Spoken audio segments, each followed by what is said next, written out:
Hello everybody, how you doing today? My name is Adalik as usual. Today we're going to be talking about something a little different. I want to first say a shout out to all my friends, all my fans. Thank you guys for subscribing to my channel. I really appreciate it. I just encourage you guys to hit me up whatever needs you need, topics you want me to discuss. Today I want to talk about metabolic acidosis, acid-base disorders, which is one of the biggest concerns for medical students. Everybody hates metabolic acidosis. Acidosis, alkalosis, it's ridiculous. So today I'm going to try to go a little slow so you can kind of keep up with me a little bit.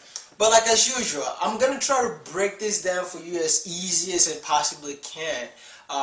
So that you just don't have everything all jumbled up, because the problem is you have this information floating around, but you just don't know how to apply it, So let's see what we got, because I'm going to try to time this so we can spend about 9 minutes per lecture so that we can move on from there. But this lecture is all about introduction, nothing too heavy yet. We're going to the next chapter, and we start taking them one piece at a time, okay? Alright, so what do I want you to know first, code? You know the rules of the game. You got to know the mechanisms. It's all about mechanism, guys. So let's start. The human body is a whole, organism, right? And we constantly have blood moving through our blood vessels, right?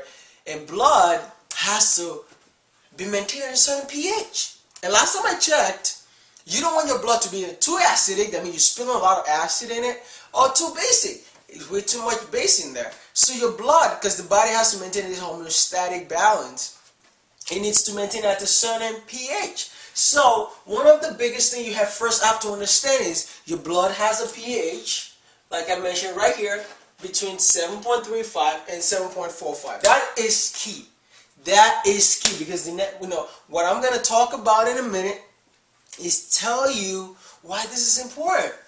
The next thing is to know some other parameters, because once you have this, it's like, kind of having little keys in your pocket. Any door you go to, you can easily unlock it. It's understanding what is about normal appropriate pressure for your partial arterial pressure of CO2 is 40 millimeters of mercury. I bet you guys probably already heard this before, but I'm just reiterating it. You want to know the normal bicarb that's supposed to be in your blood. Bicarb is like a buffer. It kind of helps you buffer your blood. Doesn't want it to go too far down or go too far to the right or to the left. Not too acidic, not too basic. But I don't want to really say too much. But make sure you memorize this. Unfortunately, there's some memorizations in medicine, so just the way it is, you guys know this. But the biggest thing, aside from this guy, is this formula right here. When I say this formula, this is all you have to know. And once you know this formula, guys, it becomes a piece of cake. And I promise you, by the time you're done with this lecture, you will appreciate this formula, because it's a cheat sheet. Somehow people don't want to memorize it. I don't know what it is, but this is where the bread and butter is, guys. So, what's this formula? There's pH on the left, which is basically stating the pH at which your blood is supposed to be at all times. And on top, in the numerator, is bicarb. If you can either take out this hydrogen ion and just put bicarb here and PaCO2. And we're going to kind of talk about the relationship in a minute. Then on top here, you want to just write metabolic. I don't care what it is, just metabolic for now. And at the bottom, it's just respiratory. So here's the problem with your body. The body has blood inside, running through all the blood vessels. Your heart is constantly pumping blood to organs, to your kidneys, to the brain, to the liver, to your gut, right, to your muscles. And at the same time, the lungs is doing what? You're respirating. So basically, there's metabolism going on, metabolic, and there's respiration. So why are we all alive? Let me remind you one more time. We all have to breathe in oxygen. Oxygen has to go into your blood. It goes through your alveolar system inside your lungs. It gets into the bloodstream, pumps it, goes through the heart, right? Basically making oxygenated blood. This oxygenated blood needs to get to those tissues, because they need the oxygen. Because why do we need oxygen again? Oh, I remember. We need it for energy, right? We need oxygen to burn things. Where? The electron transport chain. Oh my God, that's what I learned in college. Yeah, I remember. Med school first year biochemistry. Oh no. Yeah, I might be talking a little about some biochem, but it's very basic stuff. Electron transport, you need that oxygen, what? Accept those protons. Bam, with some hydrogen ions, becomes water, and eventually CO2 is made after breakdown of glycolysis. You're able to respirate, you take that CO2 out of the tissues, right? Because they have to burn this to make what? ATP. The ATP is used to generate what? A lot of sodium, potassium pump channels, kind of maintain balance between intracellular and extracellular homeostasis, right? Whatever it's been pumped. But you need that energy. That's basically why we breathe. Then that CO2 can't stay in our body, right? It has to go out to what? The respiratory system. So you start with metabolic and eventually you work your way down to respiratory. And they're kind of compensating for each other. So one is working too hard, the other one compensates. So did I just use the word compensation? Yes, I just did. Now let me tell you a little bit about this formula. Why extremely important you guys know this. If you don't know anything anymore, note this code. So let's start. When you have metabolic on top, there is a direct relationship between pH and bicarb. So let's try it out. pH equals to bicarbonate. It's basically inversely, right? Proportional. Sounds like physics, but it's really easy.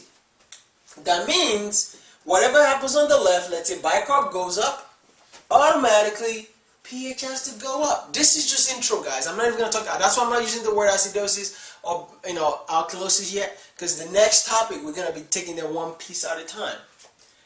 If this goes down, right, automatically you expect the pH to go down.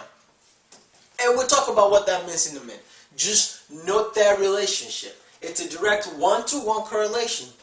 Now let's take this guy and this guy. pH, right, is actually inversely proportional to arterial partial pressure of carbon dioxide.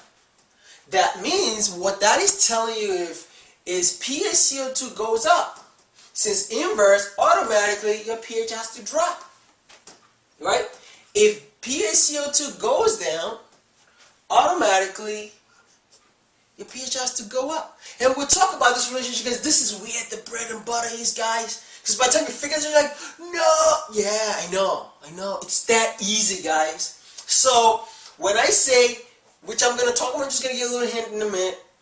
When bicarbonate increases, your pH is going to increase. And if your pH increases, right, last time I checked, if you look at your acid, right, so let's say acid is on the left and base is on the right. So high pH, right, is basic solution. A low pH is an acidic solution. So if your bicarb is too high, just using words here, simple. Let's make it really simple, like general chemistry. Your pH will be high. So too much base, you become a basic solution.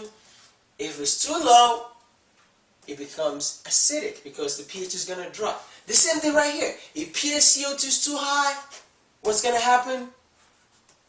Your pH is going to drop, which means a low pH. If what? If your pH CO2 is too low, automatically your pH goes up. Just make it alkalic. But now we're going to really apply it soon.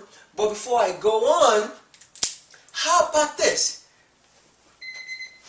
Oh, our 9 minutes is up, so we're going to start the next lecture. I'm going to try to cut the lecture so we can get them all in 9 minutes, okay?